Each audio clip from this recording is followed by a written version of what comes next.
This episode of the Italian Australian podcast was recorded on Wadandi Wajak Nunga Budja. We pay our respect to elders past, present, and emerging, and to all Aboriginal and Torres Strait Islander people listening to this podcast.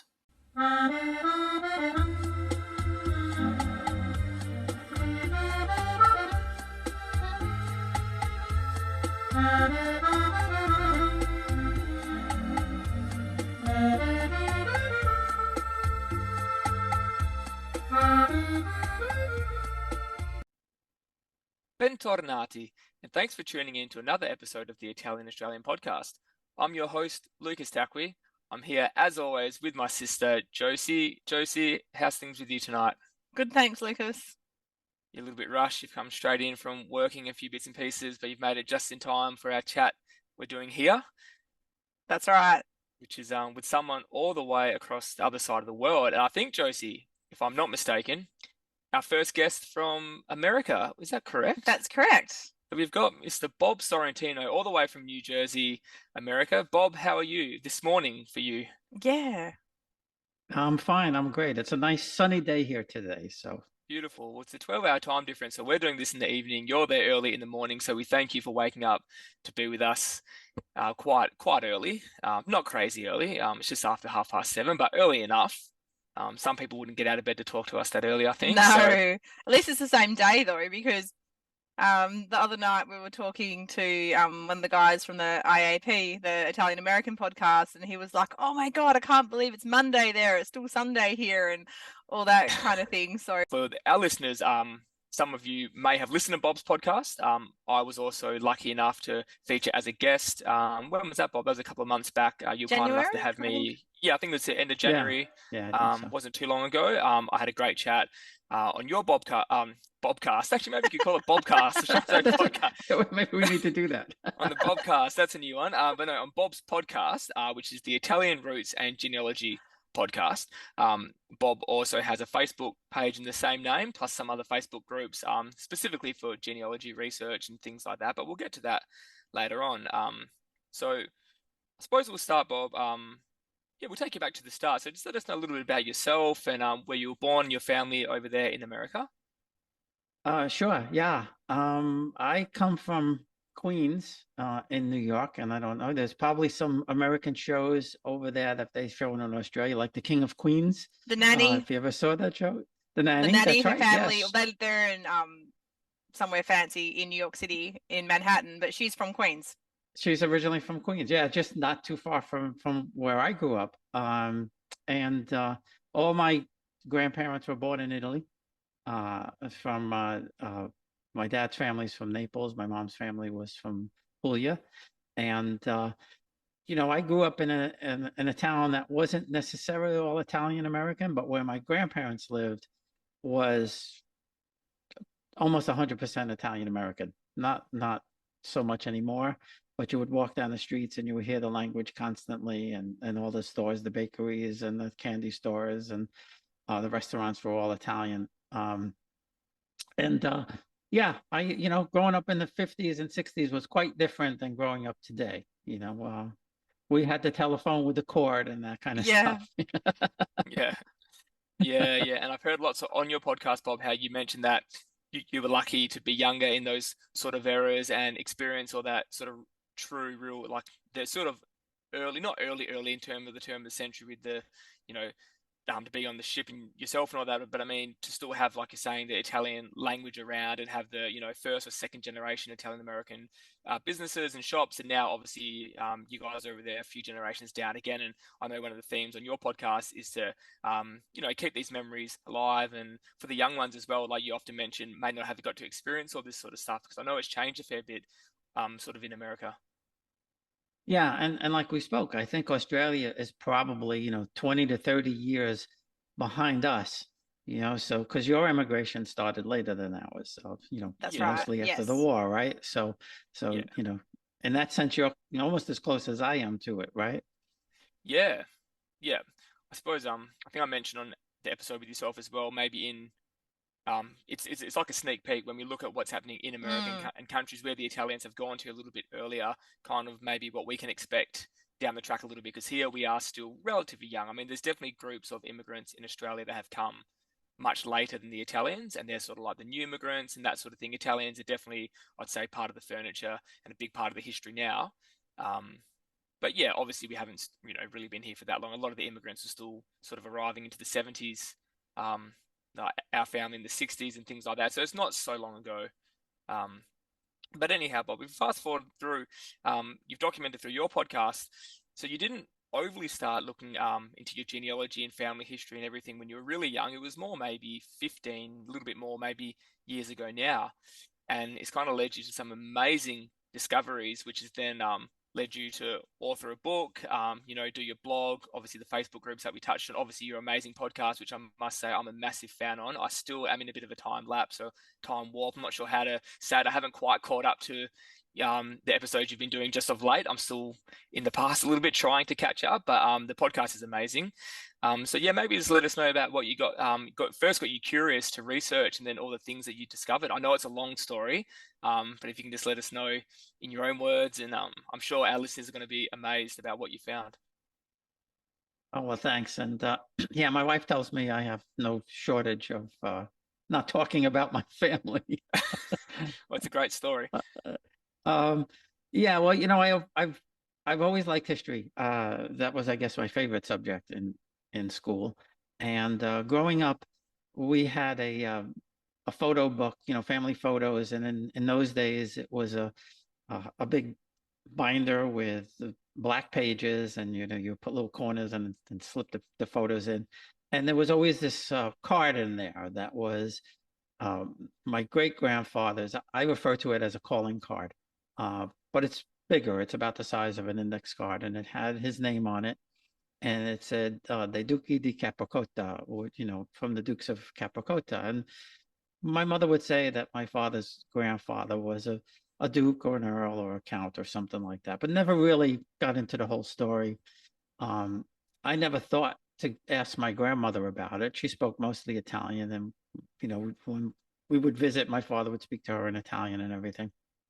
So, I never really thought that much about it until the internet's ancestry.com. I did my DNA. I started doing some research, and I decided to start with my dad's family rather than my mother's family, and start with this card and try to find who this person was. So when I first typed his name into Google, I thought I might find a little something interesting or see who he was or where he came from.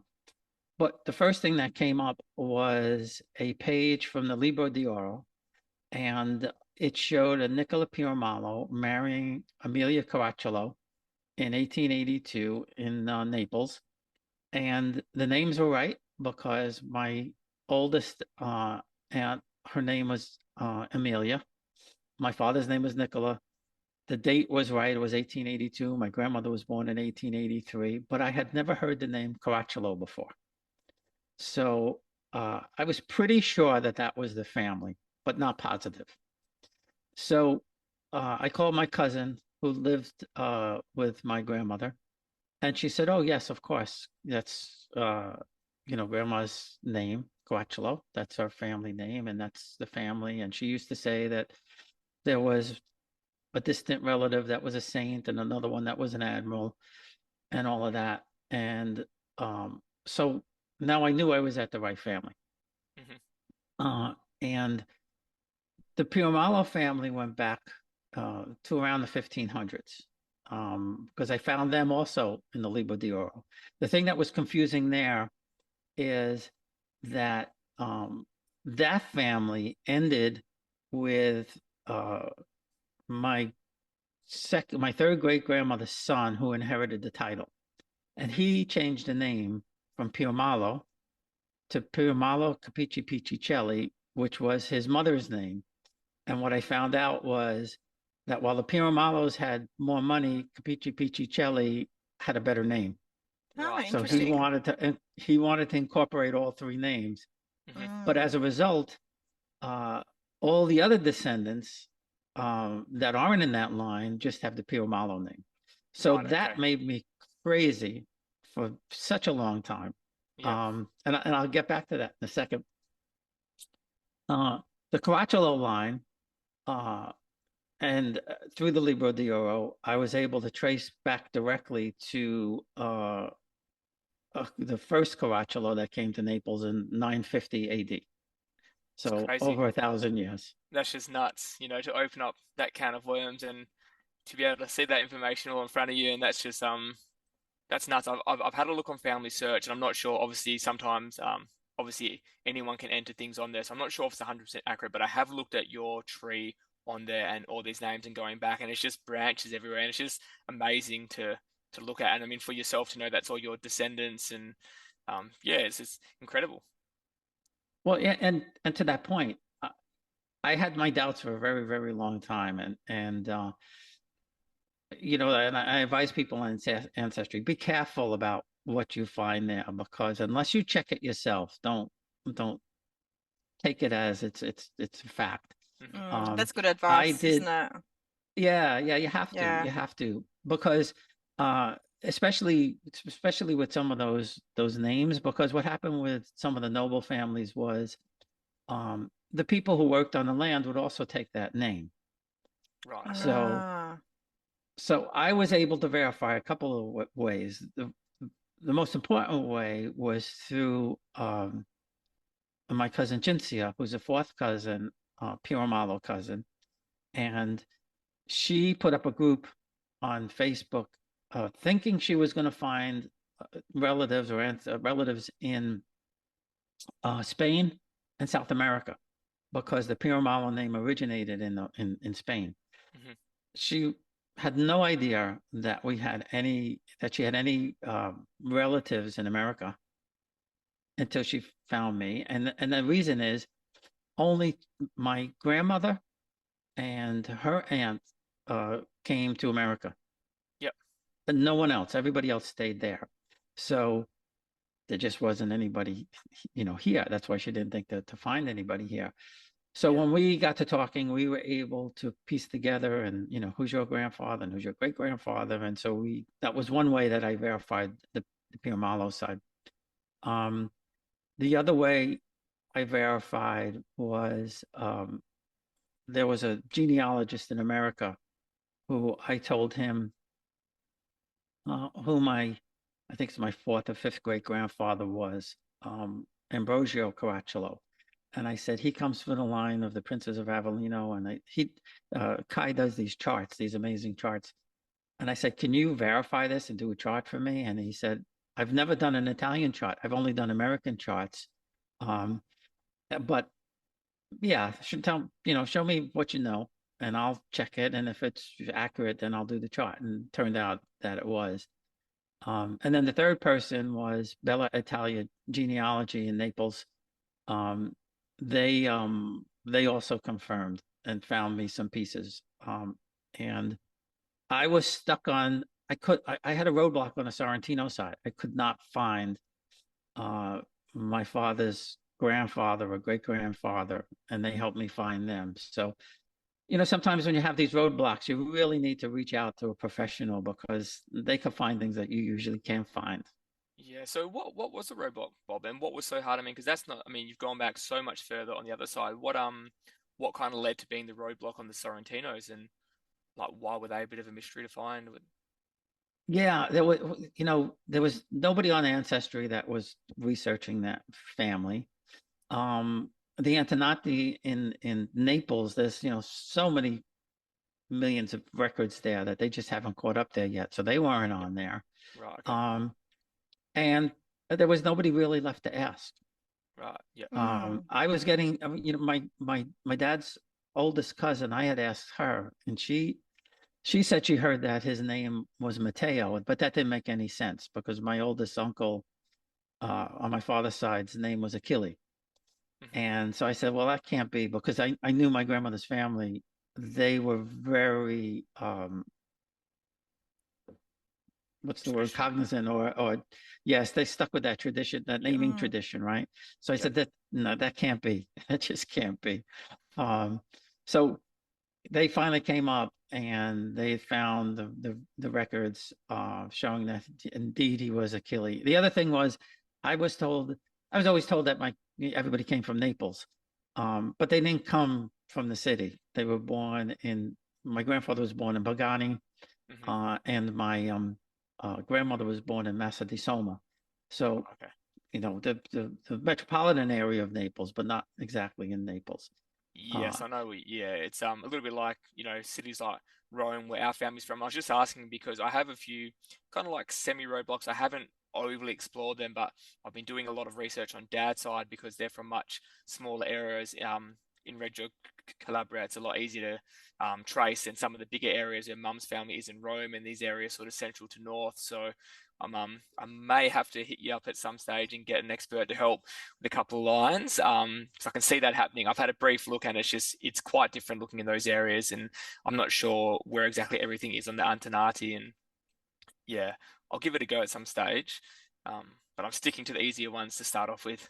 So Well, and that makes sense. I mean, I think everybody does that, and you know, I found that you know, you'll have a roadblock or something like that, and then you walk away for a month or two, you come back, and all of a sudden, you know, something pops up, and you're able to find it, or maybe there's new information or something like that. yeah, that's very true. I've experienced a little bit of that. The furthest I've gotten back is to some 7 times great grandparents. Now I've located lots of fifth and sixth and people in between and that sort of stuff. But I've almost gotten back on some lines, like as far as the Antonati will take you. Obviously, you can't go back too far, around the 1800 mark and that sort of thing. And then yeah, I'm gonna kind of slowly move into mum's side and some of that, and then maybe get a pro to help and maybe lean on you for a few tips and see. But it's a great pastime. I enjoy it. It's something hasn't overly rubbed off into you, Josie. Um, you don't Yeah, I'm talk to still here, records guys, in case anyone yourself. thought that I'd maybe So left the well, chat. you're outnumbered in this chat because there's I two of us am. here, Josie, that are the crazy ones that spend a lot of hours doing genealogy research, and there's yourself who you are interested enough. Like when I find some interesting things, you will actually listen. Maybe you're just being polite, and you'll sit down and listen to me talk for a long time about it. Yeah. Um, maybe a bit of both. But Come on, it is interesting. Some of the things I found, for example, like the Sicilian lines that we have, I found some of our family coming across from Sicily into Reggio and that sort of thing. That's pretty cool. And yeah, it is really cool. I think it's great though that there's people, like Bob, who you've become, like an expert in the area, and by getting the word out there and motivating so many other people, because I think if you don't have an idea, then you wouldn't even know where to start, and that would turn people off. And that's the amazing thing, I think, like, the benefits to having technology, social media. That would have been very hard for somebody 20 years ago. They maybe had the thought, oh, I'd love to know more, but it wouldn't have been that easy compared to now. Yeah, there's like the Facebook groups that you've got, and there's, you can just get advice from all different people. Plus, by the few people that are doing the hard work, like people like you guys, you're really doing it for your whole family. And then even people who've got ancestors from similar areas as well. yeah. So I do absolutely see the value in that. Mm. Yeah, and you know, and that's why I do it. And I think, you know, now if I was going to give, you know, people starting out advice, find your oldest relative and videotape them. You know, everybody's got a video camera on their phone now. Ask them the questions and record it, and then you could go back and, you know, do the research or things like that. Because I don't bel I believe that a lot of the stuff you find isn't accidental. You know, it pops up that there's some outside force driving some of us to just do that. Yeah, Hmm. definitely. And that's Yeah. a really good tip, is asking people, yeah, while they're still here with us and we can ask them those questions. Yeah, I was just going to mention how Bob has a segment on his podcast and the blog, and you can find some stuff on the website. Is if I got the name right, Bob, the Voices from the Past. I've worded that Yeah, correctly. yeah. That's really cool. I've listened to a lot of those ones, and you're listening to some of the immigrants, and they were recorded. Was it 40 odd, like a long time ago? 30, 19 in 40. the early 1970s. Yeah, Yeah. well, there you go. Looking at 50 years ago, some of the recordings there, which is yeah, it's really cool. That's literally like a time capsule. I've really enjoyed listening to some of those ones, and that's such forward thinking. So was it? I forgot the gent's name that recorded that. Was it Anthony Riccio, just Anthony? a That's right. super guy who I mean, he had a massive heart attack a couple of years ago. But he recorded, I don't know, like 100 people or something like that. And he was in his 20s when he decided to do this. Wow, Yeah, wow. that's such a good And idea. That's so rare to have that to listen to now. It's gold. It's such a great idea. Like, stuff that I wish that I did more. We've only got one grandparent left now, our nonna, and she's been on the podcast. I'll hopefully get her back again soon. I've got a few little videos with her, but we might need to do more, Josie, actually, like really kind of, um, even if it's off, from the podcast, just really record a lot of stuff. And that's a great idea. We could have done so much more with that with, the other grandparents, and unfortunately we don't have that anymore. But we'll roll forward. So Bob, you've been actually, sorry, we're kind of halfway through the genealogy story. Let's I don't want to cut off your great story. So It is a great story. So yeah, I can't that's remember right. exactly where we're up to in your research, but you found all this stuff. I think, sorry, you've gone back to the Piramallos in about 1500. Is that where we got to? yeah, Piramallos were about 1500, and the first Piramallo was Domenico, and he came with the Spanish, and he was the the soldier or the master of a castle or something like that in Calabria, and came into wealth and things like that, and then the family spread out kind of through Calabria. One thing I didn't realize until I started this research was that the nobility, they didn't live in the towns. They all lived in Naples. Mm-hmm. And they would go visit these towns, once or twice a year to I guess check things out and find the farm and all of that kind of stuff, or check out the farm and all of that.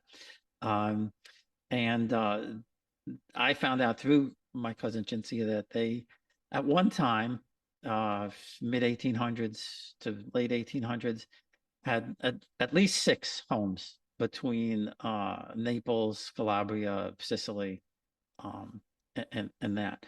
And but the Caracciolo family was the one that really branched out because they were around since 950, so they were a real force. And there were 3 branches of the family. My branch, my grandmother's branch, was Caracciolo Rosso, and my grandmother's grandfather was the Prince of Torchiarolo, and the king at that time, in the 1700s, late 1700s or mid 1700s, he was kind of handing out titles, like this will make you a prince of this place and you're a prince of that place.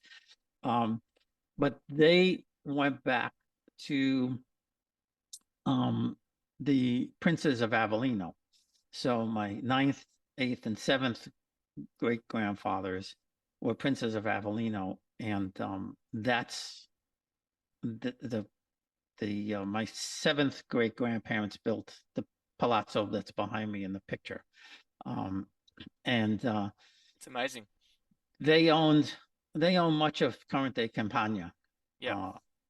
and so they were extremely wealthy, extremely famous. And then going back generations through them, I found all these marriages to, Spanish nobility, which led me back to the kings of Aragon, the kings of Castile, the kings of Naples, kings of Poland, Edward I of England, and just this array of royalty. And people say, well, there's millions of people related to them, and I said, well, of course there are, but to be able to find it Mm-hmm. and document it, that's the hard part. And I was just lucky that my grandmother brought this card with me, or I never would have been able to find any of this stuff. Oh, Yeah, it's wow. amazing. Yeah. And I suppose it leads to the other side, Bob, which was the inspiration for your book, your mother's side of the family, which is from very different backgrounds, more like our sort of backgrounds, I suppose. I haven't found any royalty, any nobility, anything too crazy yet. It's just all laborers and that sort of thing in my records. But that's more like your mum's side of the family over there in Bari. Yeah, that's right. And I was luckily, for some strange reason, this little town Torito in Puglia, uh, almost all the records are on the Antonati. So I was able to find everybody, at least back to, 1750, like most people, because Napoleon had them, start to create the records in the early 1800s. Actually, sorry, Bob, can yeah. I get you to explain to our listeners exactly what Antonati is? Oh, sure. So here in America, the Church of the Latter-day Saints, they're the people that are going around to every country in the world and filming whatever records there are. So, and one of the first places they started was Italy, and so they go out and they go through every comune, through every book for marriage, birth, and death records, and they film them and they put them on a website. So you could go on there and search by a surname or the town or a date, and look for records. The hard thing about it is, and that's all done by FamilySearch.org. They're the piece of the church that are doing this. It's kind of separate, but they're associated. And so they film all these records. They then index all of these records so that people could, type in a name or something like that and find it. The problem is that the filming takes goes relatively quickly. It's the indexing that's the hard part. But what they've asked for, if you go on to familysearch.org, there's a link there that if you want to, let's say you're looking at your hometown, right? And you don't find you don't find a link to your record. You could volunteer to look at the records in that town and then index them for familysearch.org. Oh, really? So they do ask for volunteers to do that. Yeah. Gee, I I probably saw should have done Luke's that. face prick up there. Well, Guys, this is an audio only podcast. However, so you guys can't see, but yeah, Lucas's face just like lit no, I was up. just thinking, Josie, because there's a couple of towns, that I've gone through almost every record, Bob, on the Antonati for birth, or basically all the records, births, deaths, marriages. Basically, I've looked at all these records from whatever they have. So the early 1800s to some, finish around 1865. Some go a bit further on, but there's a couple of towns that I've looked at almost every record. So while I was doing it, I maybe would have been able to do some indexing, and it's a tedious process, but I kind of enjoy it. And like I said, I may get some help at some stage, but at the moment it's kind of more about the hunt, and when you find the person you're looking for and you're going through so many records, and it's a good feeling, when you finally find that ancestor and you see who the next generation was. And I'm sure you understand. Yeah. It's Yeah. And I've done a few interviews with Family Search, and they also offer a free consultation service. So yes. there's a form. If you go out there and you fill out the form, they'll give you like a 30-minute consultation, and they'll help you find the record. And they helped me find the record from my fourth great grandmother, and it was she inherited from her mother Capricota, the town basically, and no, actually no, it wasn't from her mother. It was from her uncle. Her uncles had no children. She had her father died, and the three uncles, and the one uncle who inherited everything from the Riso family stipulated in his will that no one could inherit his land or property unless their last name was De Riso, and there were no male heirs. Now in Italy, that's like kind of blasphemous, right? But she was the only De Riso, and she was female, and so she got everything. Well, eventually, I think a cousin of hers or nephew popped up and contested her inheriting everything. Right. No, I And do so remember this this one. document, This is like yeah, the document is like 50 40 pages pages. old. Yeah, okay. Yeah. Yeah. Crazy. And she eventually won out. So Yeah. But it's so good interesting, on like, her. just to read that sort of stuff. And I've heard you mention as well, it's about the stories of these people. It's Mm. good to build your tree, and you've got the names there, which is important, and it's a base, and you know who was who. But when you can go even a little bit further and get your hands on some of these documents that have stories behind them, it's just really cool, and get to actually learn about the people and how they kind of were. And that's something I'm going to try and get to down the track as well. I'm sort of laying down the base of the tree, as many names as I can and who was who, and then I'm going to try and dig for some more records that will give me information about the people. Which I know that you've done of a fair bit through your tree, Bob, and all of your research. But yeah, I'd like to speak to you about the book because um, it's was the exact sort of thing that I love, all this ancestry sort of thing. But I just find it's really cool because it's great to find, like we've touched on, the nobility and the monies, and all that sort of stuff. And then you've got the other side of the family, which is probably the more common experience of Italian Americans, Italian Australians, the farmers, and that sort of thing. So can you tell us a little bit about the process of getting all the information together to write the book and everything to do with that? I'm sure that was a great experience as well. Yeah, and it was tedious because I think the hardest thing about starting to write a book is which direction do you want to go, Where would you start? Well, exactly. That's what I was, and I changed, a few times. And then finally, it was Anthony that I was talking to one day, and he said, don't worry so much about what other people are going to think or like or whatever. Just put what you want to put in it.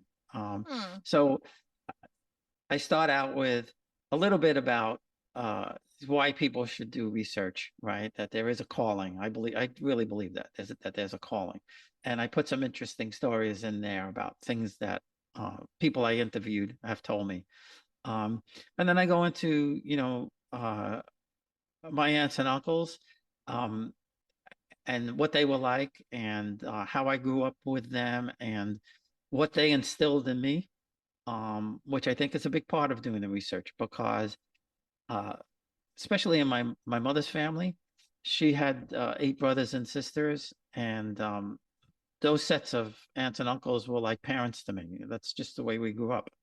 Um, they would do anything for you and keep you in line. Both.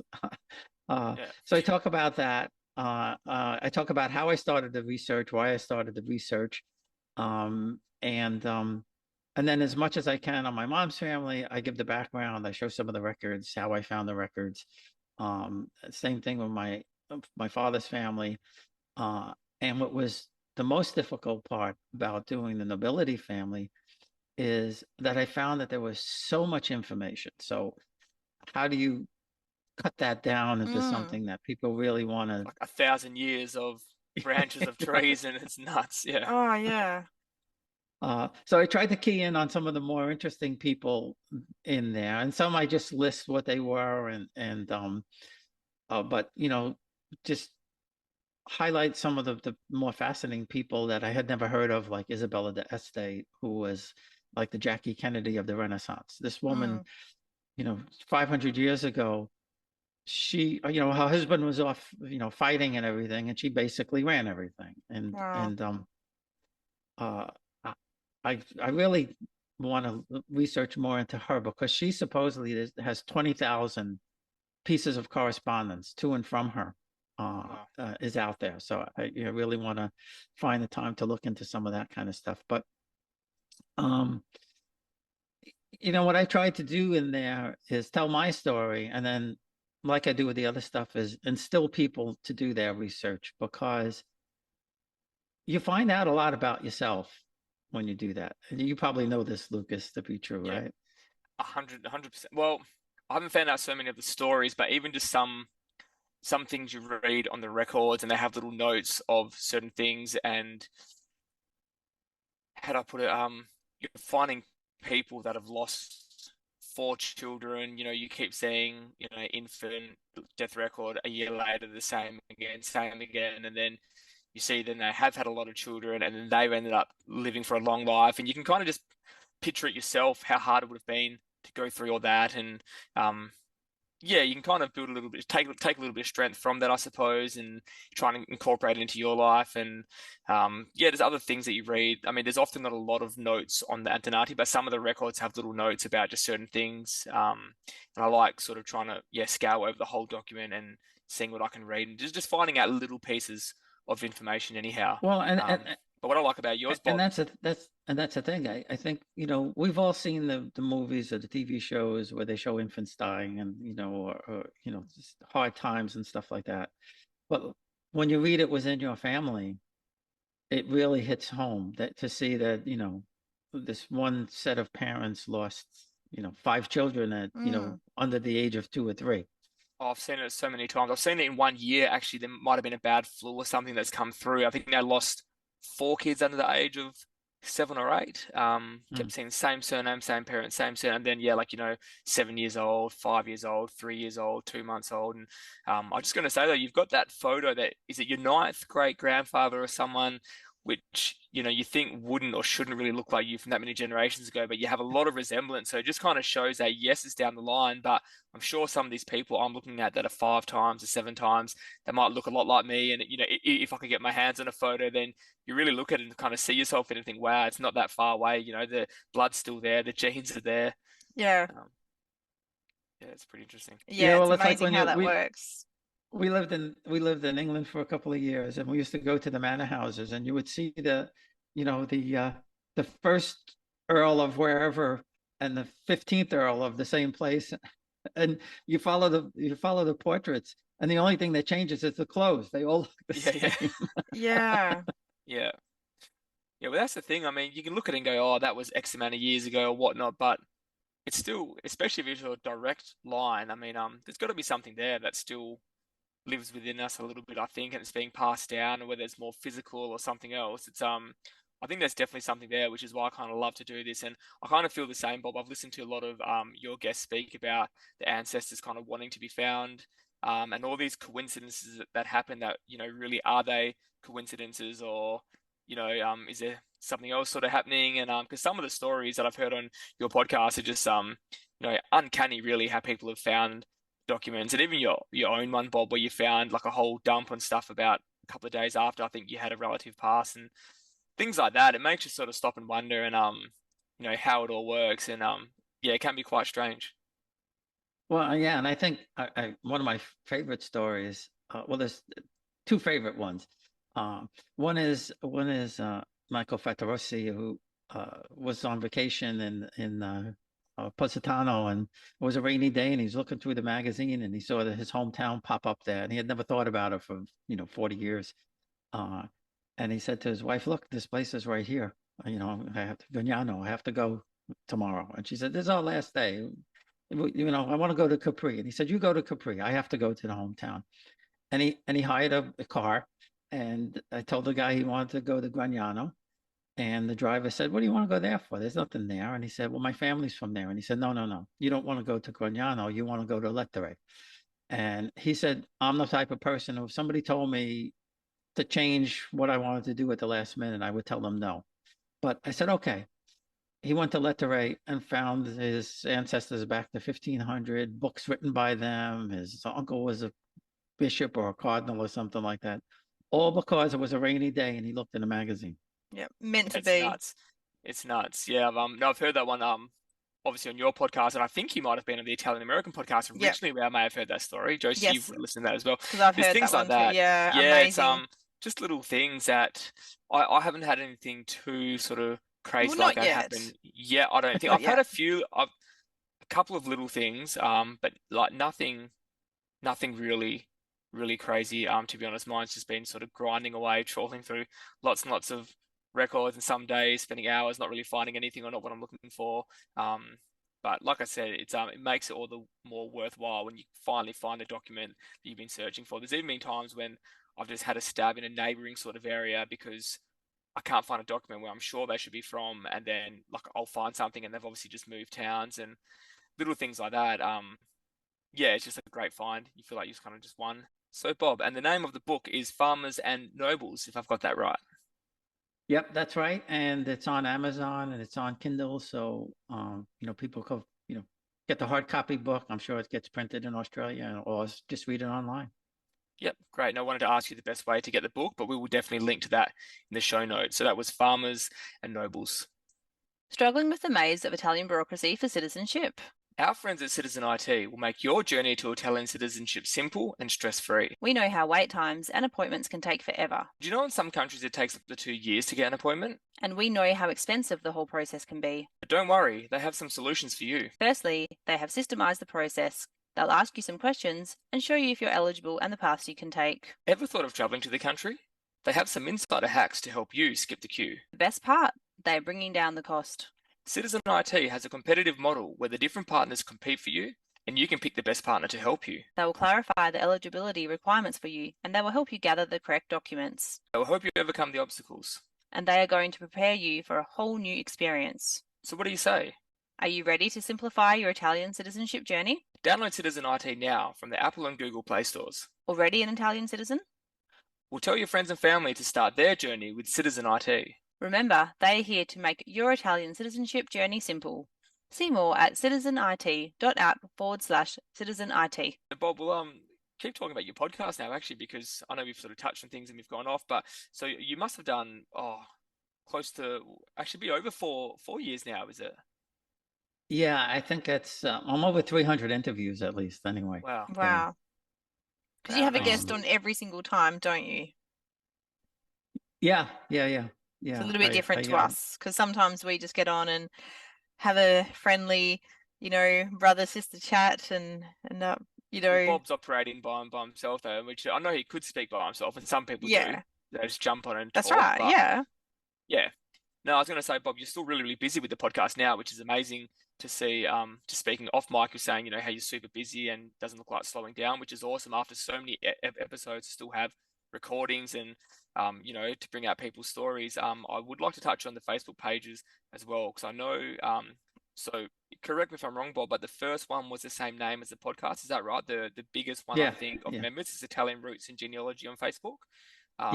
That's one I use personally a lot. You probably see my name popping up with questions for everyone in the group, and it's amazing how quick people will answer. So I'll put a record up because I can't decipher it, or I want someone's opinion or any sort of thing, and within a couple of minutes it'll have several people answering, which is amazing. It's like, I know I can put this on, keep looking at the screen, check in 5 minutes, someone's answered it. And it doesn't matter what time of the day, even with the time difference, there's people from all over the world in the page. So that's amazing that you've got that. And I know you've started a few other smaller pages. Yeah, that is amazing. Growing as well, which is, such a cool thing. And I know you have a lot of interaction with those people. Probably. Yeah, and that's why I started when I did all of this. I started the blog, and that was good, but it was just my story, and it was one way. And so, as I thought about it, that's why I started the podcast, because I said, well, there's got to be other people with other interesting stories out there. And so, while it's mostly about research, I do also interview authors, whether they're historical or historical fiction. And I've had some, really great, guests on with that. I'll have genealogists on. I'll have some travel people on. I'm working very closely with Letizia Sinisi from Italy Rooting, who helped set up my tours, and she's been really, really great, because when we did some of the ancestry tours, she brings you back in time, so it's not just a quick visit. That they have the music, they have the dancing, they have the food in your hometown and things like that. So it's it was really, really great. And when we went to Avellino, where the princes are from, what's good about her, she doesn't tell you everything that's going to happen. She wants to surprise you. So there are things, she'll tell you certain things, but then not everything. And so we walk into the courtyard of the palazzo, and there were all people dressed from the 15th century, and they blow the trumpets like the queen is coming in, and and I'm standing there like this dumb American, not knowing what to do. But one thing, it was fantastic. And I think the biggest thing that I learned there was that we always, at least we do here in America, we always think of the nobility of being cruel or mean to the people, or but that wasn't the case in most places in Italy. Of course, there's always, the bad guy, but for the most part, they still revere the nobility back 5, 6, 700 years ago, because prior to the unification, they were the government. They provided jobs, they provided land, especially in the South. And when they did away with the fiefdom system, all of that collapsed. Yeah. So the people they couldn't be on the land because the state owned the land, and they wanted to sell the land. They couldn't buy the land. And that's why, from the late 1800s on, that it was so difficult for the people, especially in the South, to be able to earn a living and feed their families. Where before, for 500 years, you could say it was the government taking care of them, but they had rights, they had food, they were able to do what they needed to do. So very interesting when you get their perspective on it. Yeah. It is super interesting, and people don't realize how well and kind of flourishing that southern Italy was prior to the unification, and all these sorts of things. It was maybe, I've even heard, if anything, like southern Italy was kind of better than the north, and as good, and just going fantastic until that all changed. And then, like you said, it kind of led to the immigration and the mass exodus to all other parts of the world, and while we're sitting talking to you from Australia to America and things like that. But it's so interesting. Obviously, you know a lot about it, but a lot of people, I think some of our listeners know a bit about it as well, but it's stuff that we probably want to speak about more, Josie, I think, as well. Definitely in the future. That's such an interesting time Yep. period. We may even do I was actually thinking maybe like a kind of like a series, and maybe do, say, like 3 episodes, not even necessarily happening like all in a row, but sort of just do. We could. I mean, we spoke to Bob now for the best part of, must be 45 minutes or so, and I'm just thinking, what can I ask? Because there's so many things. Obviously, being a big listener to Bob's podcast, there's so many questions I want to ask Bob, but it's going to turn over into a 10-parter.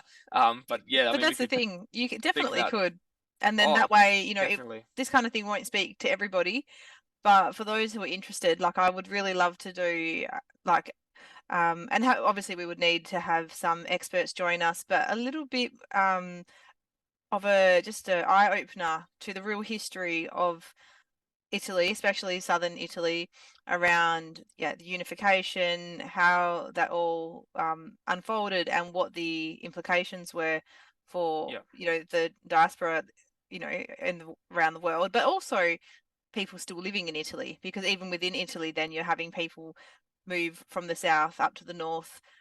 They haven't left Italy, but there's that internal migration as well. So that would be. In the meanwhile, we can encourage a lot of people to listen to Bob's podcast, because I know Bob has spoke about this sort of stuff on several occasions.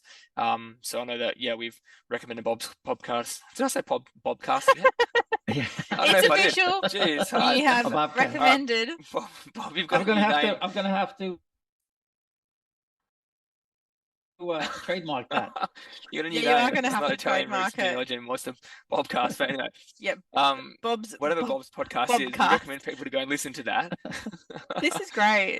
Because Bob has spoken giving me about a few little things. Little things to laugh about each episode. Oh, I'm slipping up a little bit. Look, you did one last episode as well, which was great. I'm not going to use that excuse, but since the baby's come along, Bob, we've got a 4-month-old bub. I think when I spoke to you, what was she? Just over a month or so. But I think I'm getting what's the word? Sort of, it's getting harder and harder for me to focus and do my everyday life and podcast as well. Accumulated sleep debt. Lucky it's not live, Josie, so you can maybe do some editing. But what Josie does is she leaves it in. She has a laugh and she leaves it in on the episode. She won't take out my mistakes. No. So that's good. Well, you learn to do the editing, Luke, and then. No, okay. Look, before we let Bob go, I just want to ask a couple of things. So on the blog page as well, Bob, it's really cool because it's got obviously the roots and genealogy stuff and all that. But I do know there's even things on there like so there's help. There's like the research. Links and the research tools for people, and I also even have seen you have the recipe section, which is obviously a little bit sort of separate to genealogy, but not so much, because obviously it all ties in somewhere along the lines. And so yeah, I think it's an absolute awesome page there when you factor in everything you've got on there. It's pretty impressive. Well, thanks. Thank you. I appreciate that. Yeah. Yeah, and I we're agree gonna- with you, Lucas. Things do all tie It's all in tied to in, some yeah. degree, like, you know, depending on what is more of a passion for a certain person, but you'll have people who are recreating recipes, or maybe not, recreating recipes, or you'll have people who are interested in the music, people who are interested in the different languages. For you two, it's very much the ancestral research as well, but it's great that there's, again, like I said, so many different ways for people to get this information and they can keep their interest going. Oh yeah. I mean, like Pat O'Boyle has said on several occasions on the Italian American podcast, how he can almost pinpoint where someone's from. We'll just ask them a couple of things, Yep. even if it's like a recipe, or how did you not make this dish, or was it like that, and he can almost narrow it down. But I mean, he knows everything. But yeah, I mean, it's true though. You can look at someone's food or someone's recipe, and yeah, it all kind of ties into the same sort of thing. But no, this has been a great chat. I've really It enjoyed this one. has. I've been looking forward to this one Yeah, me for a too. while. So Bob, we Yeah, me really too. appreciate No, you I have coming to. on. It's And we're, just to, I guess, reinforce because I was going to ask you, Bob, like, for someone starting out, what's your number one tip to start their own research? But I Yeah, think you well, the mentioned number it one with tip the is speaking to the I always family. say, Is that yeah, I always correct? say ask grandma. Yep. Ask grandma. That's and like I said, now you don't even have to write it down. Just ask your grandparents questions if they're not alive. Find the oldest family member, and ask them, what they remember, and things pop up.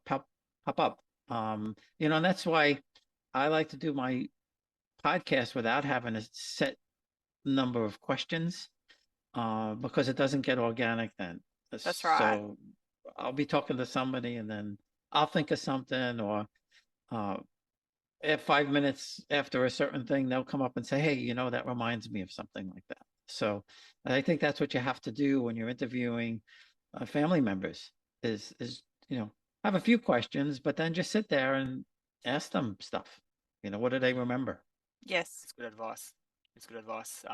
But yeah, once again, just to reiterate, I think and this is 100% from my perspective, but I've learned a lot listening to your podcast, particularly just the tools on family search, and from your guests as well, some of the other ways that they have found their ancestors and researched and thought outside the box. And there's a wealth of episodes there. So I could honestly not recommend your podcast, Italian Roots and Genealogy, more. Bobcast, Luke. I said all right that time, Josie. You're going to edit in another mistake, I reckon. You're going to like cut me and put it in and stitch me up. But no, Bob's podcast. Yeah, honestly, it's I've learned a lot. And to be honest, I think I was saying off mic, the last say 6 months or so since we started to chat, Bob, I've probably done as much research and found as many records as I had in the last probably 10 years leading up, just because I've kind It's of true. Yeah, Josie's been having to listen to me, but I'm going to blame you, Bob. So, Josie, if you want to say something to Bob now, it's his fault. He invited me on his podcast, and now I can't stop chasing records. Because back before, I'd do it every now and then. I'd look at it, I don't know, maybe one day I'd find a few things, go back in a few weeks. But now I've been on a run, and because I'm listening to your episodes most days, and I'm trying to catch up, and then they'll say do this or try this. So I'll jump on the internet, look at a different website, or like I didn't know about the family search free consultation. So I've actually done one of those now, and just these little things. So it's been helping me. So I've actually found a lot of records the last 6 months. But I'm almost at that stage where I need a break. My eyes are going square. My wife can't, she just, yeah, she thinks I'm spending a lot of, well, I am spending a lot of time on the screen doing these records in my spare time at the moment. So she thinks I'm due for a break as well. But no, it's been a great chat. I could talk about this all day. So thank you for coming on, Bob. We really appreciate it. We hope you've enjoyed chatting with us early in the morning for you. Oh no, always, anytime, and certainly, if you have guests to recommend or somebody listening has a story they want to talk about, I'm always looking. It doesn't matter if you're in Australia or Italy or America, or I just did one in South America. Awesome. It's always great to chat and get people's stories, because while they're similar, everybody's story is unique and everybody's family is unique. Very Absolutely. true. Thank you so much, Bob. You're quite welcome. Thank you. Alrighty, guys. Well, we hope you enjoyed this episode, and we'll be back with another one for you next week. Thanks so much for listening. Thanks for listening. Ciao Ciao for for now. now.